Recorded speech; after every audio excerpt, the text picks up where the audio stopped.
El título es Mashiach, deseo o realidad. Y hoy leyendo de vuelta a la clase, empecé a pensar, dije, ¿será que puse el título realmente el que quería poner? Y creo que tendría que aumentar el título y poner así, Mashiach, deseo o realidad o temor también puede ser, o ¿cómo se? Incertidumbre, ¿no? Porque hay muchas cosas que pueden surgir cuando uno dice Mashiach. Uno dice, queremos Mashiach ahora, sí, pero ¿será que todos decimos, será que en nuestro interior no tenemos esa incertidumbre? ¿Qué va a pasar? Que esto, mucha gente se un poco no lo dice tanto. ¿Qué es lo que genera ese temor, no? Entonces, hay dos temores fundamentales, hay varios, ¿no? Pero hay dos temores que quiero traer acá y uno lo voy a traer en el inicio de la clase y el otro al final. El primer temor es el temor del desconocido, algo que no conocemos. Normal que uno diga, me parece algo raro o lo rechazo un poco, qué sé yo, no lo quiero ver tanto, porque es normal si no lo conoces. No sabes de qué se trata. Es normal que uno se sienta de esta manera, ¿no? Es como un misterio, algo que nunca ocurrió. Si Mashiach nunca ocurrió, entonces, ¿cómo yo sé cómo voy a estar cuando venga? Es como, es una cosa, el miedo del desconocido. A pesar de información que hay en la Torá, en el Talmud, en el Rambam, todo eso, pero no se estudió mucho sobre Mashiach. Mismo las personas que estudian Torá toda su vida no se dedicaban mucho al estudio de Mashiach. Entonces es generalizado, no es que solamente la gente que, que no es observante, no, por ahí personas que estudian muchísima Torah toda la vida también tienen esa incertidumbre, porque no se dedicaron tiempo estudiando sobre esta parte de Mashiach. Entonces, cuando uno estudia, uno ya se familiariza con el tema y ya queda diferente. Ese temor a lo desconocido es mientras uno no conoce. Cuanto menos conozca, más te va a rechazar la idea porque es algo raro, algo que no sabes qué va a pasar con tu vida. ¿Será que mi vida va a quedar la misma? ¿Qué será que va a pasar, verdad? ¿Y qué será que va a pasar con mi vida? Es el otro temor que lo quiero traer justo al final de la clase, lo voy a dejar para el final.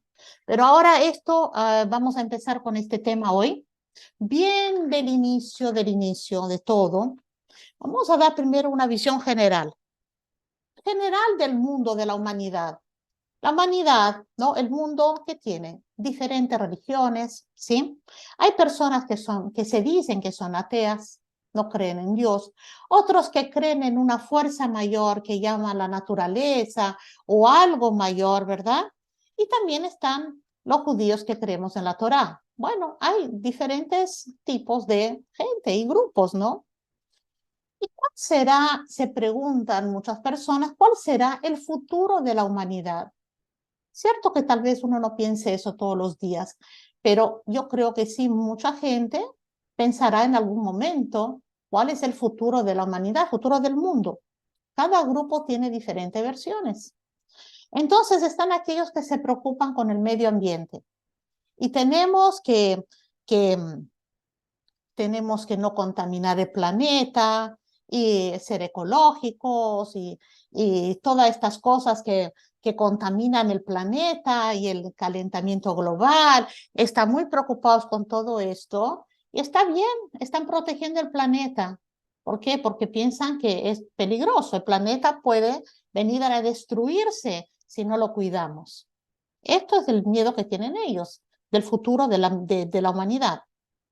Está el cristianismo que habla de un Mesías, ¿verdad? Pero habla como algo milagroso, una resurrección, habla del apocalipsis, habla de guerras, etcétera, ¿verdad?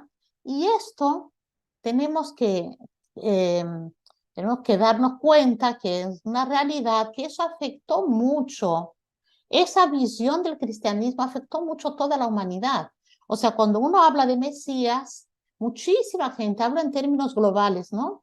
Que la gente asocia con ese Mesías, ¿no?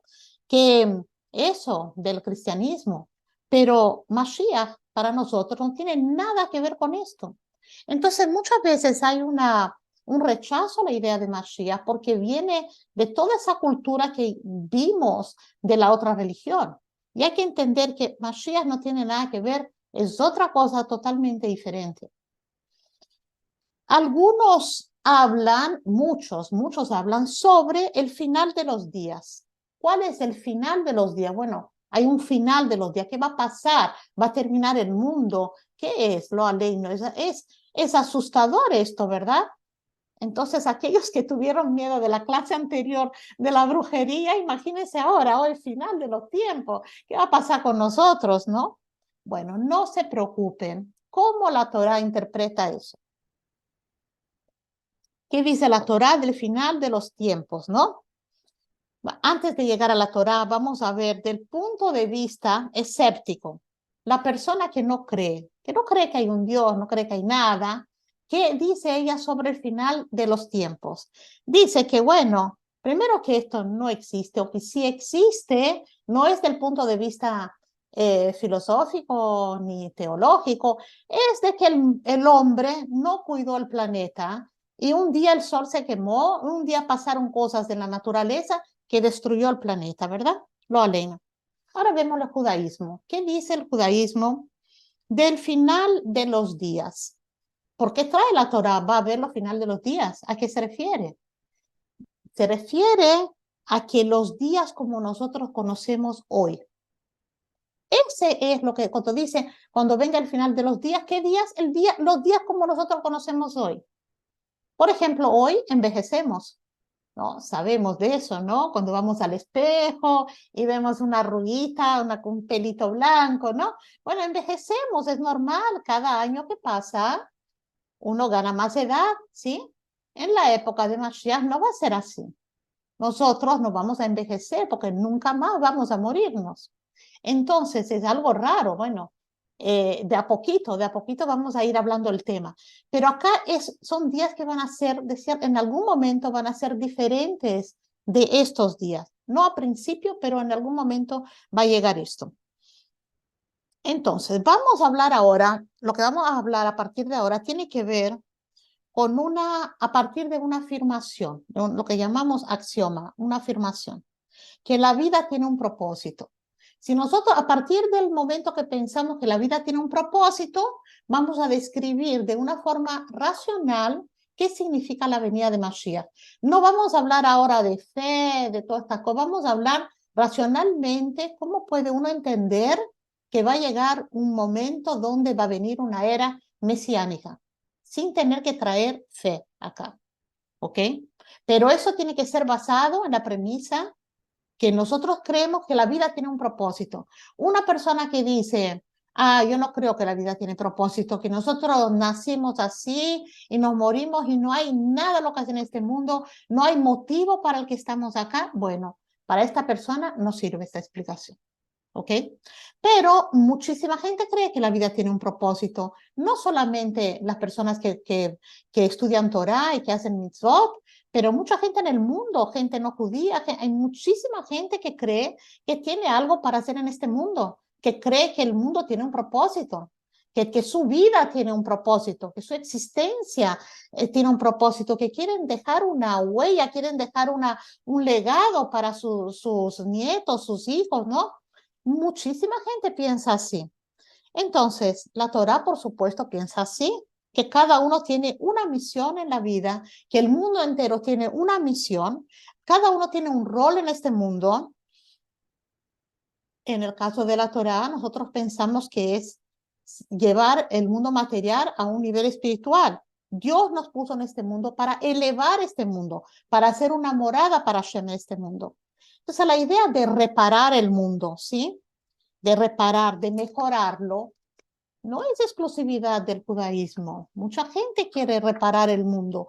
Esto se llama tikkun olam, que es hacer un arreglo, ¿no? Una rectificación de este mundo, como hacer un jardín de este mundo. Nosotros tenemos la opción de vivir una vida egoísta, materialista, ¿sí? Pensando exclusivamente en nosotros, en cada uno, ¿no? Cada uno pensar en sí mismo. O podemos vivir una vida de trabajo en equipo, ayudar al otro cuando el otro necesita. Bueno, seguro que hay que cuidarse uno mismo, pero tener una visión un poco más amplia, no que todo es solo para mí. Poder tener esa vida de que hay algo más allá que mi sobrevivencia. Hay un objetivo más elevado que no sea solamente pensando en mí. Esta es la visión judaica de la vida. Cada persona, vamos a hacer como una metáfora, cada persona transformarse en una flor que con muchas flores vamos a hacer todo un jardín. Es eso, el jardín, el Gan Eden, ¿qué es? Gan Eden era un jardín del Edén, jardín de flores. Bueno, nosotros tenemos que ser esa flor, esta es nuestra meta para nuestra vida, ¿no? Donde nos ayudamos mutuamente, donde podemos trabajar eso en el ámbito familiar, laboral, comunitario, ¿no? Y aprender a ser personas, de tener más conciencia, ser más consciente de todo esto. Entonces, pensando así, la idea de la era mesiánica, ¿qué sería el final de ese proceso? Personas que ya empiezan a pensar así, querer mejorarse como personas, querer ayudar al otro, querer tener un propósito en su vida, más allá que sí mismo, son personas que ya están trabajando en esa era mesiánica que va a llegar en el final de ese proceso. De esta forma estamos explicando cómo la era mesiánica puede ser vista de una forma racional, entendible, sin pensar que es algo totalmente milagroso, una cuestión de fe, etc. En ese aspecto, por ahora estamos viendo así. Dios es el creador del mundo, ¿sí? Él que tiene un propósito para este mundo, que nos dio una misión de vida, ¿sí? Nos trajo a nosotros acá un alma para que nosotros mejoremos y perfeccionamos esta alma. Eso todo tiene una secuencia. Bueno, yo creo el mundo, nos creo, tenemos ese propósito y vamos trabajando para esto. Estamos siguiendo digamos, una secuencia. Maimónides trae en los 13 principios de fe, él trae que uno del primer principio es la convicción que hay un Dios único, que creo con fe completa que hay un Dios único. El segundo principio habla de la llegada de Mashiach. Eso trayendo como una cuestión de fe. ¿Ok? Bueno, el tercer principio habla de la resurrección de los muertos. También habla sobre el principio de la Torá, que la Torá no va a ser modificada, que Dios no va a cambiar la Torá por otra Torá. Hace parte de los 13 principios de fe de Maimónides. Y él los pone todos en la misma categoría. ¿Por qué? Porque en verdad todo hace parte de una misma cosa. Creer en Dios es creer en la Torá, es creer en un propósito, es creer en una misión de vida, es creer en Mashiach y es creer en la resurrección de los muertos. Todo hace parte de lo mismo. Imagínense un tren un tren hermoso, último modelo, con un buen conductor, un chofer, el conductor que está llevando el tren, ¿sí? Pero el tren no tiene destino. Te subís al tren y dices, ay, qué lindo este tren, ¿dónde me lleva? No, no hay destino. ¿Qué sentido tiene eso? ¿Qué sentido tener un tren todo equipado, última tecnología, un conductor increíble, pero el tren no tiene destino? ¿Qué sentido tiene esto? Entonces, de la misma forma, sería raro pensar que Dios, el que hizo el mundo, creó el mundo con un propósito. Todos tenemos misiones en la vida, mejorar nuestra vida. De alguna manera, todos queremos que la vida sea mejor. Y al final estamos en este tren y el tren no tiene propósito, no tiene destino final. Como que no tiene sentido, la propia secuencia destruye la idea inicial. La idea inicial es que cada uno tiene un objetivo en la vida, pero todo ese objetivo al final no te lleva a nada. Como que está faltando algo acá, que es el destino final, ¿verdad? Y ese es el concepto de Mashiach, ¿verdad? es ver realizado este propósito de vida. Todo eso que anhelamos, todo lo que trabajamos, se va a concretizar en esa era mesiánica. Porque estamos en ese tren y la luchamos y trabajamos y ayudamos a los hijos, y ayudamos a los alumnos o la familia o los vecinos. Hacemos de este mundo un mundo mejor, cada uno en su posibilidad. Y luchamos y lo estamos en ese tren caminando y después cuando se nos dice hay un destino, hoy, pero ¿qué ves ese destino? Ay, ay, ay, ¿qué será? Pero si estamos trabajando para algo, bueno, ahí va a estar el destino que tiene que ver con todo lo que hicimos. Si no, ¿cuál es el sentido de hacer todo lo que hacemos? Si sacamos la palabra Mashiach por un momento y entonces nosotros solamente pensamos que queremos tener una vida mejor, ¿qué persona no quiere tener una vida mejor? A ver, ¿qué persona no se dedica, una persona normal, ¿no? No se dedica a sus hijos y a su familia, a su entorno, para que vivan mejor? Las personas se sacrifican por sus hijos para que ellos tengan una vida mejor que ellos. Y eso no es exclusivo del judío, eso es de la humanidad, ¿no? Que se sacrifican por sus hijos para que vivan mejor. Nosotros luchamos por justicia social, ¿verdad? Luchamos, protestamos para una vida mejor cuando vemos a niños sufrir, cuando sufren, cuando vemos injusticia. Nosotros no nos quedamos quietos, no vamos a dormir bien. Estamos siempre con esta cosa, no puede ser, no puede ser así. ¿Por qué somos así, verdad? Porque tenemos en nuestro interior esta fe interior, cada ser humano tiene, que el mundo no está como tendría que estar. Uno dice, esto no es normal. Piensen un poco, no es raro decir eso. Esto no es normal. Si nosotros nacimos en un mundo de injusticia, ya cuando nacimos ya era así. Toda la vida vivimos así. ¿Y por qué cuando vemos una injusticia decimos, eso no es normal? ¿Acaso viste otra cosa? Deberías pensar, eso es lo normal, porque si yo nací, el mundo ya era así. Pero los seres humanos decimos, eso no es normal, no es justo que pase eso con esta familia, o con este chico, o en esta situación, como hay abuso. Esto no es normal, porque dentro de nuestro interior, cada ser humano tiene esta fe, esa convicción que el mundo que vivimos no es el mundo normal, mucho menos el ideal. Quiere decir que tiene que haber otro mundo. Si no, estaríamos conformes. Si no, nadie lucharía por nada. Bueno, este sufre, bueno, está bien, el mundo es así, que se muera de hambre. Sobrevivirán los más fuertes. ¿Qué me importa? Aunque pueda haber alguien que piense así, pero la gran mayoría no piensa así. Entonces hay algo en nuestra conciencia que dice que el mundo no está como debería estar. Entonces, ¿cómo podemos pensar que el mundo va a ser así siempre si hay algo dentro de nosotros que dice que el mundo no es como tiene que estar? Entonces tenemos que llegar a este mundo, el que pensamos que sí es este mundo, y no tener miedo de este mundo. Decir, no, ahora sí, voy a estar feliz porque viene el mundo ese normal, el que no va a haber sufrimiento, el que no va a haber enfermedad, el que no va a haber injusticia. Ay, es un mundo utópico. ¿Y por qué lo pensamos? ¿Cómo llegamos a pensar en una utopía? ¿Cómo el ser humano puede pensar algo que nunca lo imaginó, que no existe? ¿Cómo uno puede pensar algo que no existe, solo basado en algo? ¿De dónde tenemos la creencia y de dónde tenemos esa insatisfacción de decir eso no es normal? Si no vimos otra cosa antes.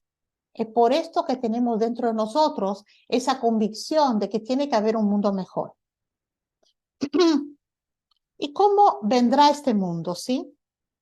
Dijimos que cada uno se convertirá en una flor, bueno, metafóricamente, obvio, y será un jardín, porque un jardín hermoso, lleno de flores, ¿no? Esto no es un evento, como uno dice, ah, Mashiach vino, ah, un evento, milagro, Mashiach vino. Eso no es un evento de una persona, eso es el final de un proceso que empezó desde Adán y Eva. Adán y Eva fueron puestos en el Gan Eden, en un mundo perfecto, nunca se iban a morir. Ellos se murieron, ¿por qué? Porque comieron del fruto. A partir de ahí también, ¿qué pasó? Cada vez que muchas cosas tenían que trabajar la tierra para poder comer, el embarazo duraba que 9 meses, todo un montón de cosas. Pero eso no tenía que ser así. Esa no era la idea inicial. En el jardín del Edén, que es donde tenemos que volver, ese jardín en la época mesiánica va a ser diferente. No va a haber muerte. El embarazo va a ser el mismo día el bebé va a nacer el mismo día de la concepción. Va a ser totalmente diferente, ¿no? De cómo lo vemos ahora. Entonces, ¿cómo vendrá esto? Cada mitzvah, nosotros estamos trayendo este mundo, finalizando este proceso. Cada mitzvah que hacemos, cada desafío que superamos, ayudar al otro, o sea, tener y guiarnos por nuestra motivación altruista en vez de solo por el egoísmo. Cada vez que hacemos eso, revelamos una chispa de Mashiach. Mashiach es la época mesiánica, es como una revelación total, ¿sí? Imagínense que estamos en la oscuridad. Y cada vez que hacemos algo de estos, es más una chispa, más una chispa, más una chispa. Acá hay una congregación, no sé, un grupo que trae una antorcha, no sé. Traemos luz, luz, luz, luz, pero hay mucha oscuridad todavía. Entonces, es un proceso que se va acumulando. Somos partícipes de todo ese proceso. Si queremos verlo como luz o si queremos ver como flores, pero así es el final de un proceso. Entonces no es algo ajeno. Ah, bueno, yo vivo mi vida y de repente, pum, llegó Mashiach. No, no es algo ajeno, es algo que todos juntos estamos logrando. Todos juntos estamos trabajando para que ese proceso se complete. La era mesiánica. Va a ser un mundo donde el materialismo va a ser visto no como un objetivo, va a ser visto como un medio. Hay gente que ya piensa así. Bueno, son personas que ya viven en un llamado decir era mesiánica, pero no es global todavía, ¿no? Está escrito que el mundo, que va a haber tanto conocimiento de Dios como las aguas en el mar, como llenan las aguas en el mar. Va a ser un cambio de conciencia, ¿sí? Un cambio de conciencia como, como dijimos, no habrá hambre, ni guerras, ni envidia, un mundo en armonía. ¿Por qué? Porque es lo normal. Cuando uno tiene el cambio de conciencia, ya no ocurre esto. Si nosotros miramos, podríamos analizar una pequeña muestra, ¿no? Imagínense en una familia o en una comunidad, un grupito que piensa de esta manera. Piensa que hay que pensar en el otro, que hay que compartir, que hay que trabajar para ser una mejor persona, que ser paciente, trabajar en equipo, hacer bondades. Bueno, en ese grupo alguien va a estar enfermo, enseguida le van a ayudar, ¿verdad? En ese grupo va a haber pelea, no, va a haber envidia, no. Entonces es una consecuencia, no es como un milagro. Hay un milagro, en este mundo no hay guerras, no es un milagro, es la consecuencia de un cambio de conciencia. Si uno ya piensa diferente, ¿para qué va a ser una guerra?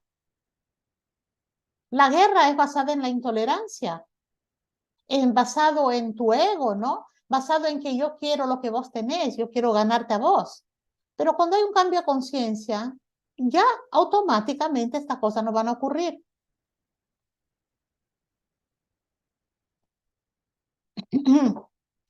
¿Cómo vendrá esta era? Nunca pasó, ¿verdad? Pero hay un precedente. La Torah dice que de la misma forma que salimos de Egipto, así Hashem nos mostrará maravillas en el futuro. La salida de Egipto fue una salida del exilio también, ¿verdad? Fue una redención. Aunque hay diferencias entre las dos. Ahora, hoy no es el día de hablar de todas las diferencias, pero hay muchas similitudes.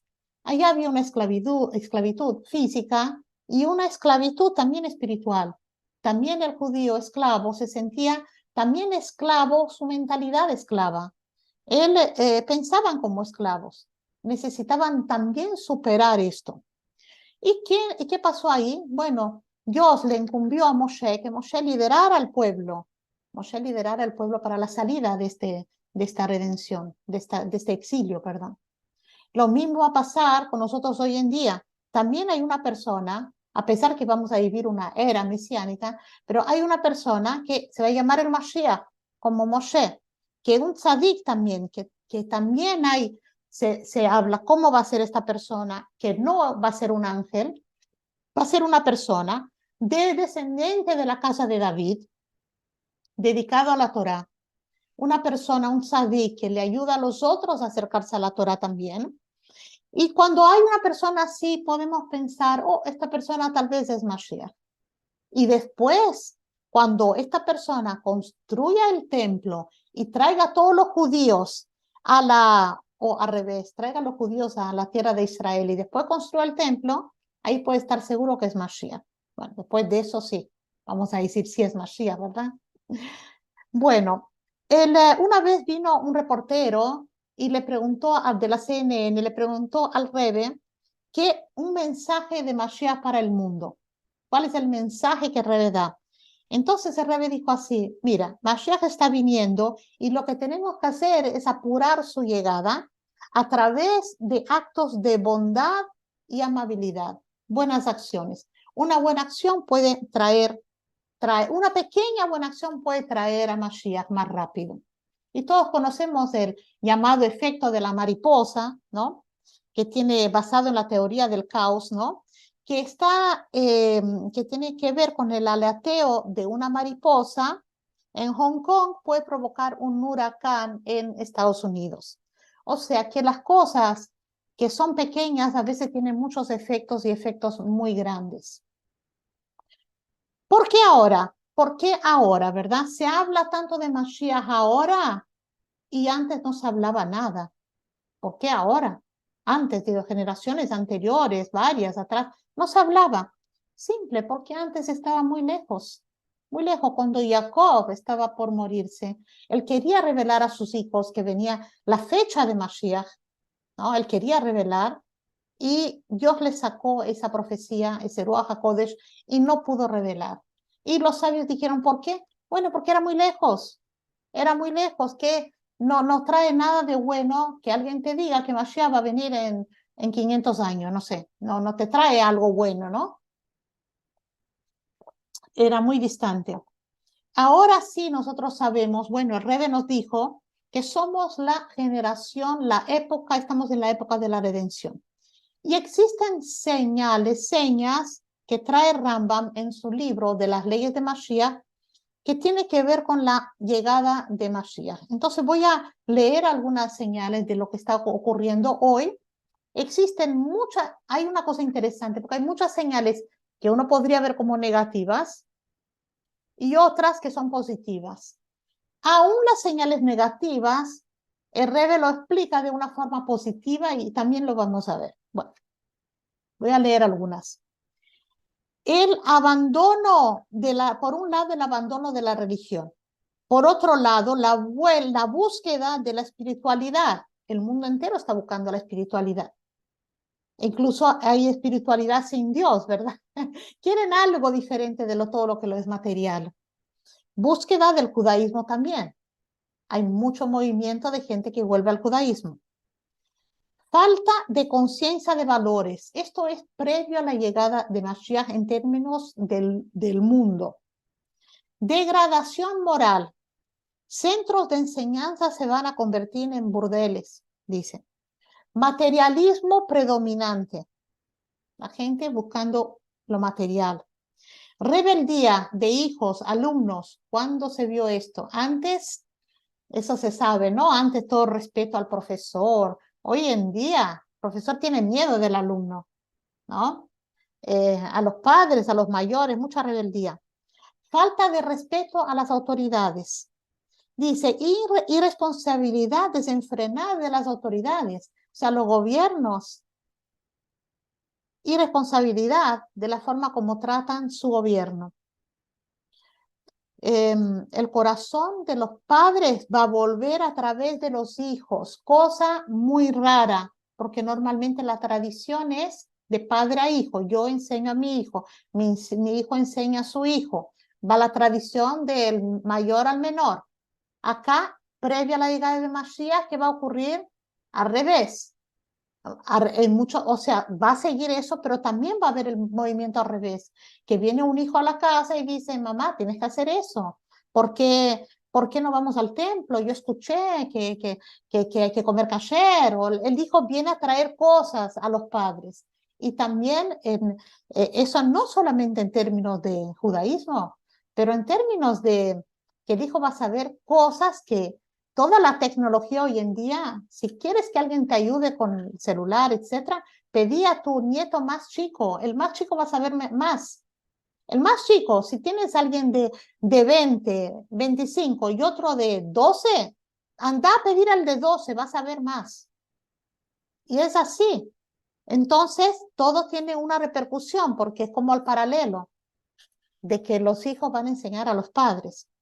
Aumento de la inflación previo a la llegada de Mashiach. Oh, debe ser que va a venir por Argentina, Mashiach. Insolencia va a aumentar y la impudicia.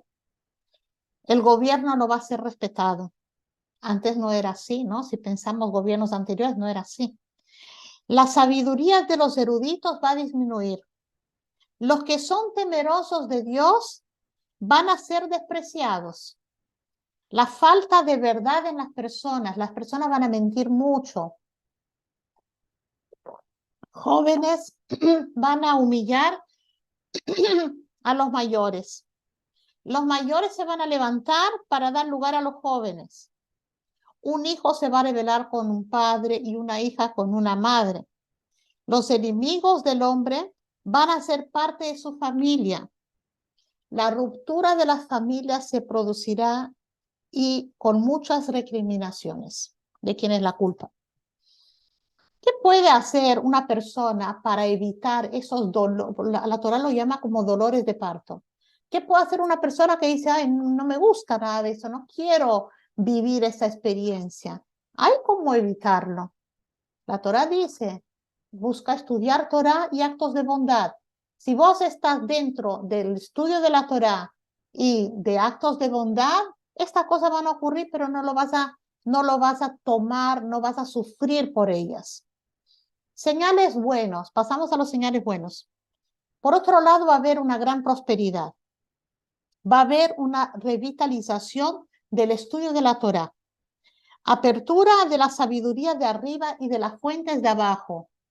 Quiere decir que próximo a la llegada de Mashiach, va a haber mucha sabiduría de la Torah que se va a hacer factible a cualquier persona simple, que es la mística. Entonces, antes la gente no estudiaba Kabbalah, pero ahora sí se estudia mucha mística.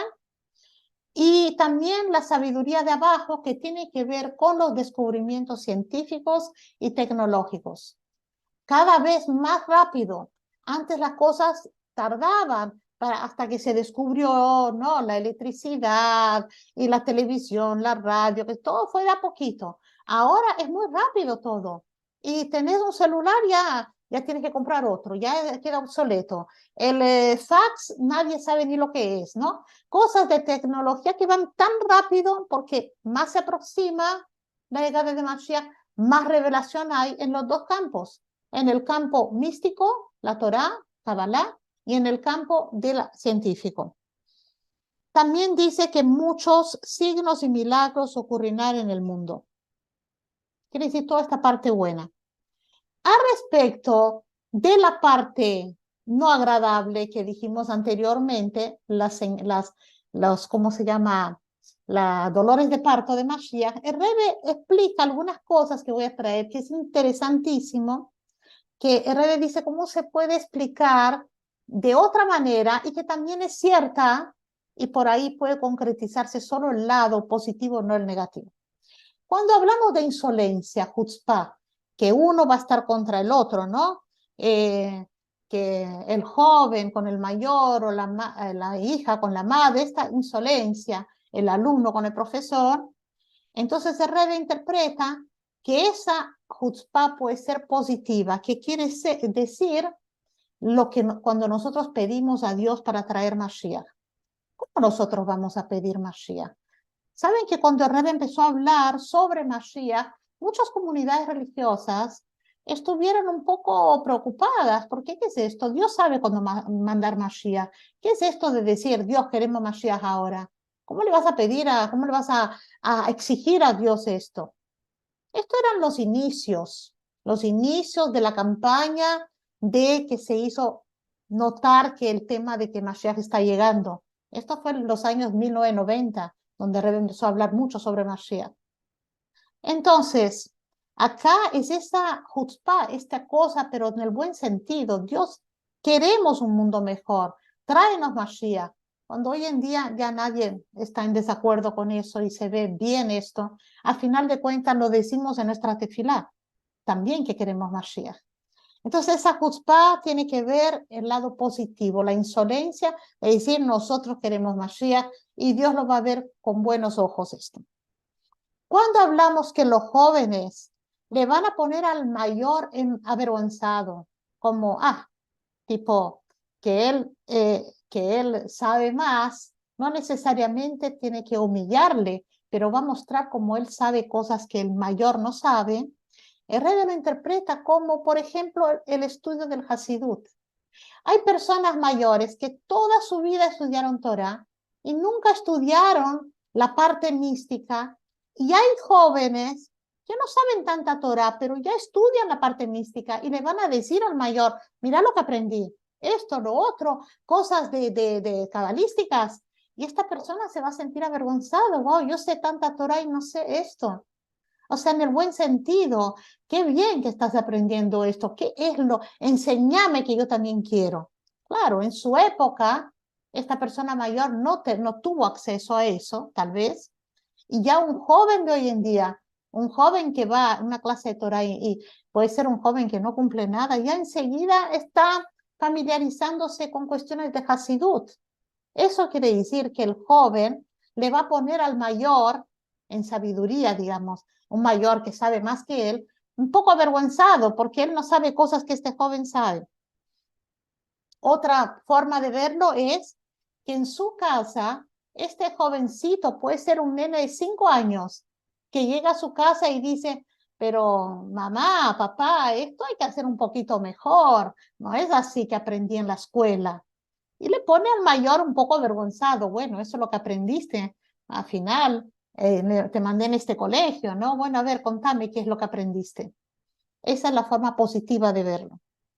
Y como última cosa que traigo del Rebbe, está escrito que la cara de la generación de esa generación previa a la llegada de Mashiach, va a tener cara de perro. Así dice, cara de perro. Bueno, ¿qué habla? ¿Por qué el perro? Porque dice que el perro tiene como mucho apetito, nunca está satisfecho. Todo lo que le das va a querer más. Y cuando la Torah habla que va a haber hambruna, no se refiere a hambruna de que no vamos a tener lo que comer, se refiere a hambruna de Torah, de palabras de Torah. Va a llegar un momento donde la gente va a querer mucho, mucho aprender de Torah y no se va a saciar como el perro. ¿Por qué ahora?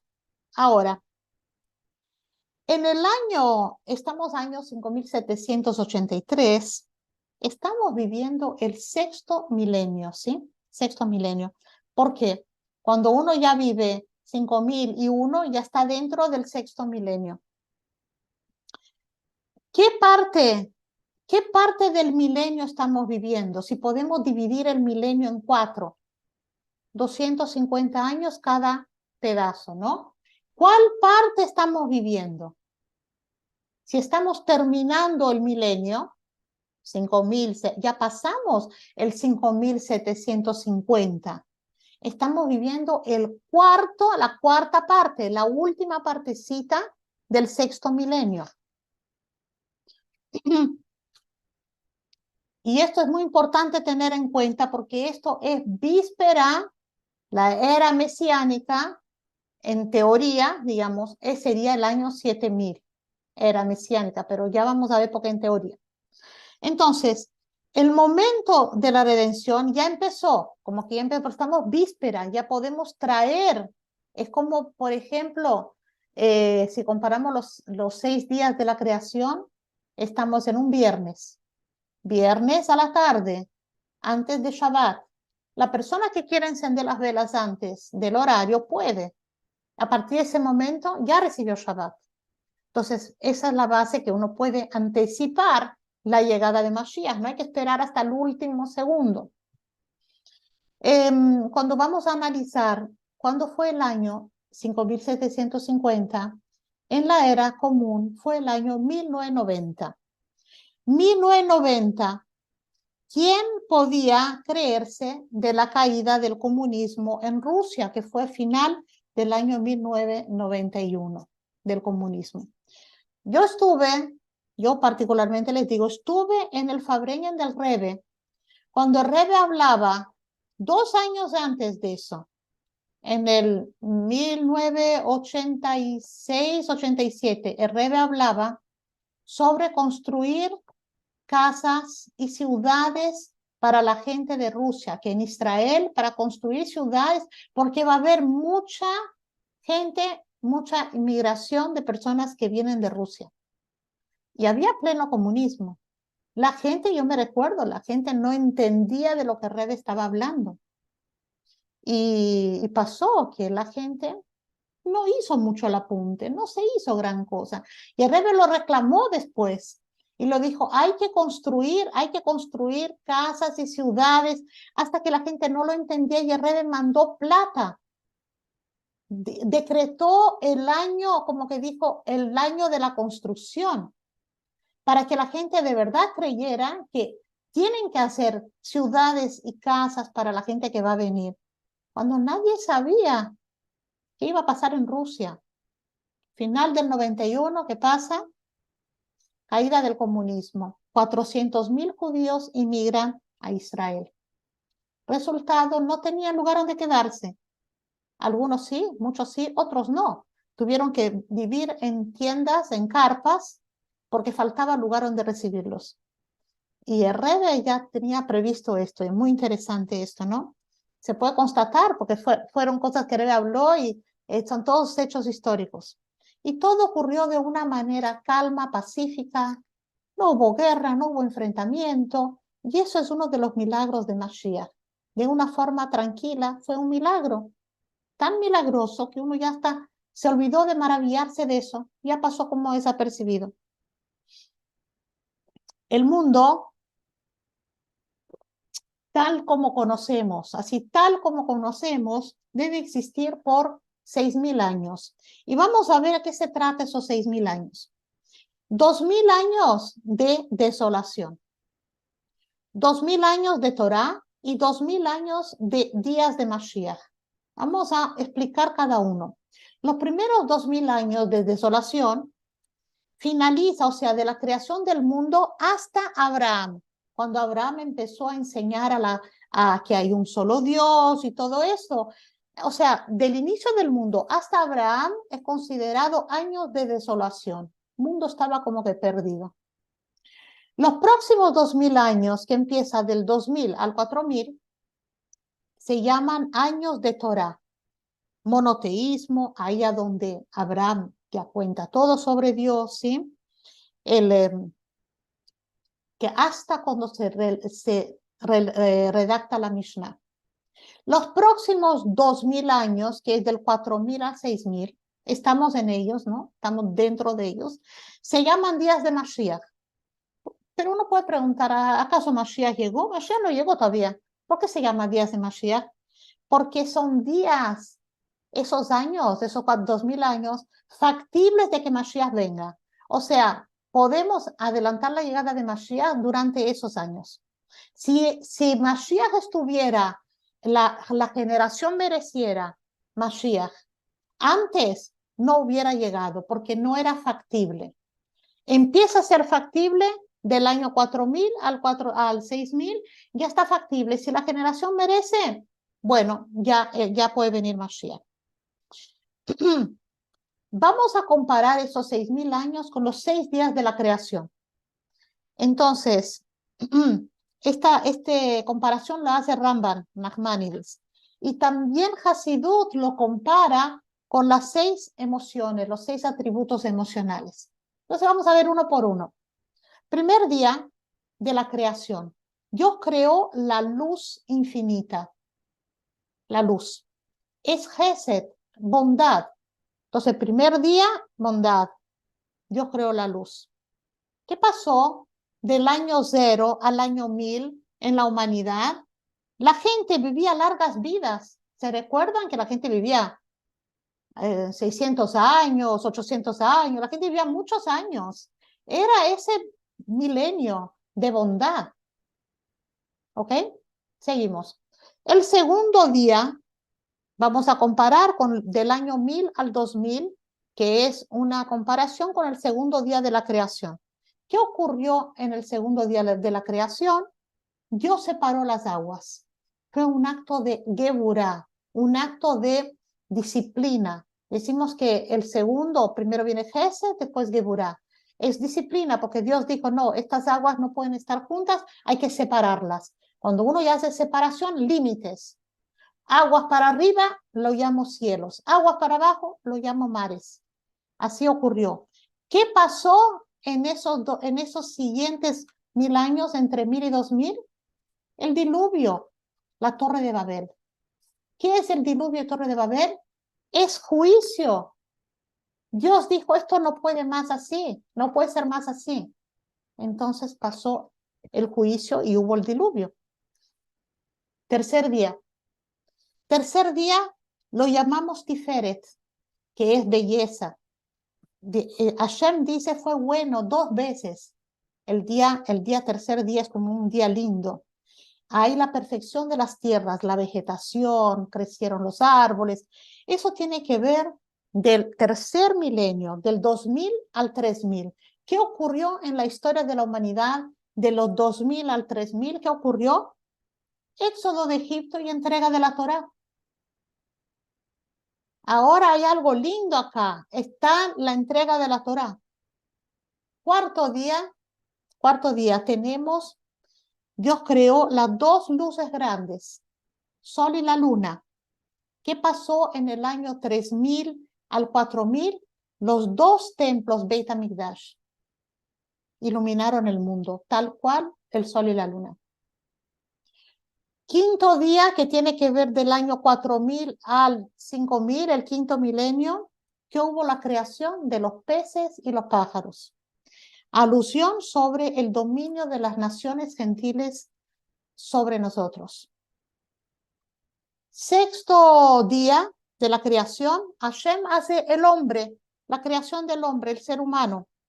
Y esto se completa contando del 5000 al 6000, que está acá la existencia de Mashiach, Mashiach que puede ser revelado, que el mundo ya se prepara para Mashiach. Entonces, depende de nosotros apresurar la llegada de Mashiach de todo esto. Y esto de que también interesante que hay un costumbre de probar la comida de Shabbat antes que Shabbat. Bueno, muchos utilizan ese dicho como para probar todo, que tengo que probar todo, todo, todo. Pero en el aspecto espiritual es esto también. Va a ser revelación total, ¿no? Cuando venga Mashiach y uno ya prueba el Hasidut, la mística, es probar un poco de esto. Estamos víspera de Shabbat, víspera de Mashiach, probamos también esta parte que dijimos de la mística, ¿no? Que no se probaba antes y que se va a probar después. Bueno, ahora vamos a el último temor. El último temor que tiene la gente cuando se habla, todos nosotros, ¿no? En cierta forma, me imagino. Uno dice, bueno, va a venir Mashiach, y uno, qué lindo, qué bien, ojalá venga Mashiach, pero hay un cierto temor también y está bien, porque tenemos muchas emociones encontradas. Puede haber las dos cosas, puedo querer Mashiach y puedo tener temor también. ¿Cuál es ese temor? El temor es el temor de de la ruptura o de la desorganización de mi vida. Mi vida la tengo organizada de una cierta forma. Las cosas que pienso, lo que creo, lo que hago, todo lo que hice en mi vida y de repente como que todo viene abajo. Ese es un miedo, digamos, ¿qué pasa ahora? Como quién soy yo, dónde estoy, ¿verdad? Entonces, uno piensa, tanto tiempo que yo me esforcé para eso, tantas lágrimas, tantas cosas, tantos planes, ¿no? Y uno piensa que de repente todo lo que yo me imaginé y todo lo que yo hice toda mi vida, de repente nada que ver, puede ser que no tenga que ver con eso. Entonces, ¿en qué estoy yo ahora? Dice que bueno, ¿quién va a tener digamos, no problema, pero que reestructurar su vida realmente son los doctores, ¿no? Porque dice que no va a haber gente enferma. No sé, tienen que pensar qué van a hacer, ¿no? Los doctores dicen que no van a ser necesarios y todas aquellas, uno piensa, todas aquellas actividades que yo hacía antes, ¿será que voy a seguir haciendo? O sea, ¿qué va a ser de mi vida? Ya conozco todo eso, como un poco raro todo, ¿no?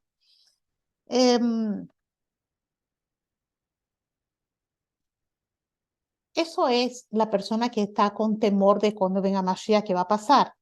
¿Será que Mashiach va a invalidar todas estas cosas que yo hasta ahora defendí y pensé que son así? Y es un temor grande, porque no hay mayor temor que sacarle a una persona de sus bases, porque nuestra vida está basada en ciertas cosas. Algunas pueden ser que van de acuerdo a esto, otras no, y entonces, ¿cómo voy a hacer? ¿Cómo me voy a parar? ¿No? Me voy a desequilibrar acá, ¿no? Entonces, el Rebbe explica, da una respuesta para eso, muy, muy linda. Él explica así, no hay que tener un temor de esto. ¿Por qué? La palabra exilio es golá y redención es geulá. Golá y geulá. Entre golá y geulá, la diferencia es una letra. Esa letra es la alef. La alef es Dios, es uno. Alef es uno.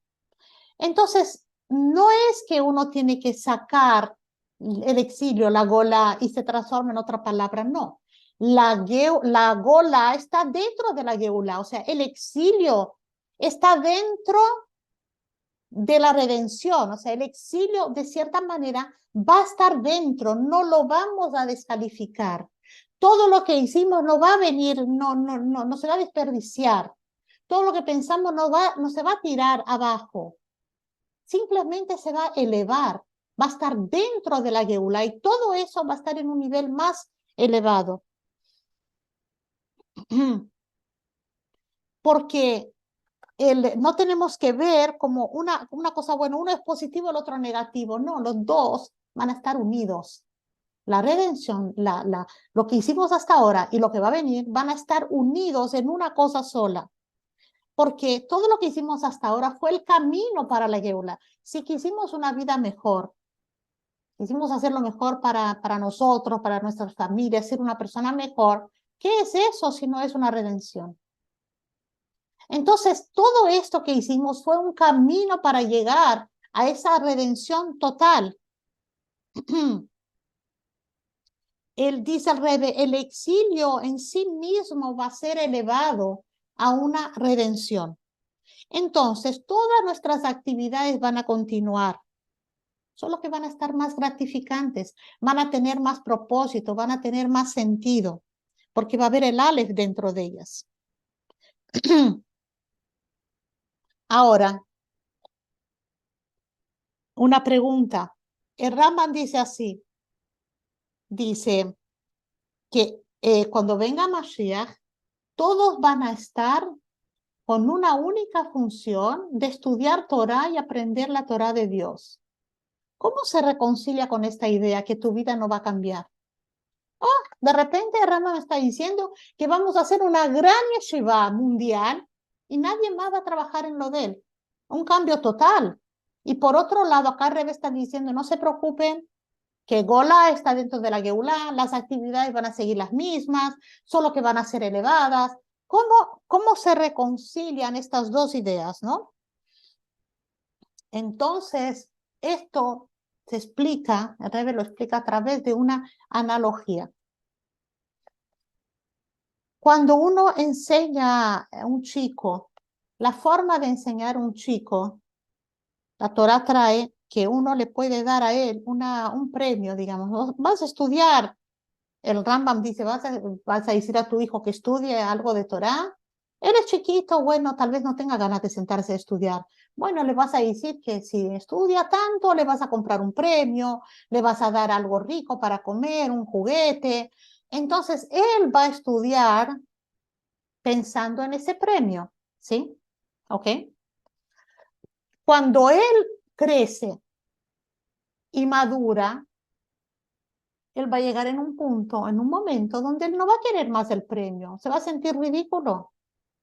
¿Por qué? Porque que él va a tener 18 años, 20 años, no sé qué edad, 30 años, y va a decir, ¿dónde está mi premio? No va a decir eso, porque el propio estudio de Torah ya es su premio. Él ya se siente gratificado, tiene placer en estudiar, se siente una persona diferente, más trabajada, más refinada, hay conocimiento que adquirió. El propio estudio ya es así. Cuando él es chico, él no ve eso, pero cuando él ya es madura, él lo puede ver eso. ¿Será que, pregunta Rebe, será que esta persona piensa que su vida se destruyó, su vida anterior se destruyó? Antes yo ganaba caramelo, antes yo ganaba juguete, y ahora ya tengo otra vida, ¿y dónde está mi vida anterior? Él piensa eso. No, obviamente que no piensa eso. Esta persona entiende que es una secuencia de su vida, que él maduró, ya no necesita esto. Entonces nosotros, esa es una analogía para entender, explicar la pregunta que hicimos.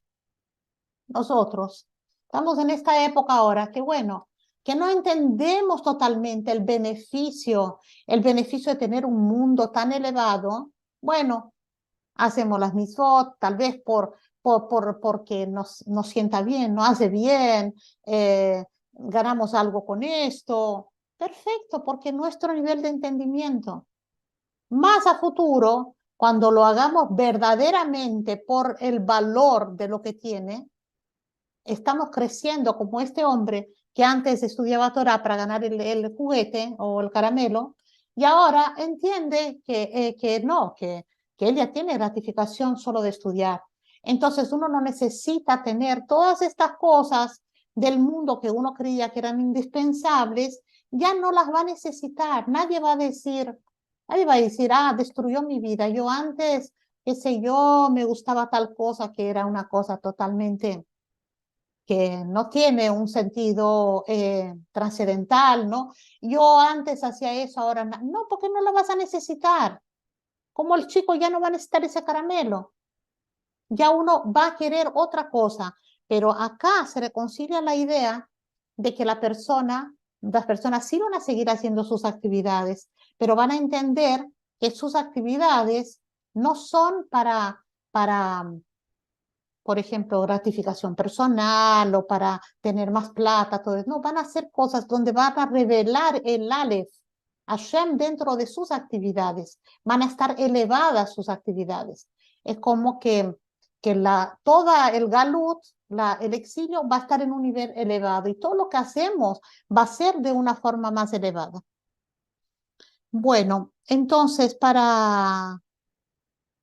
bueno, una última cosita, que si no se hace muy largo también el shiur, pero bueno, cada acto uno puede decir, bueno, todo un proceso que dijimos, bueno, ¿cuándo vamos a completar ese proceso? Tanta gente que no sabe nada.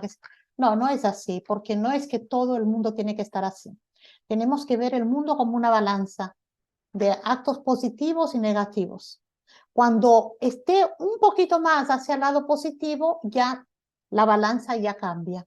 Y nosotros no sabemos si nosotros con nuestra mitzvah podemos hacer, podemos hacer que esa balanza cambie y con eso desatar realmente todo el proceso más práctico realmente de la venida de Mashiach pronto en nuestros días y que no subestimemos nuestras mitzvot, por pequeñas que parezcan, pueden ser muy grandes y puede afectar todo Bene Israel. Shavua Tov a todas, Mashiach now.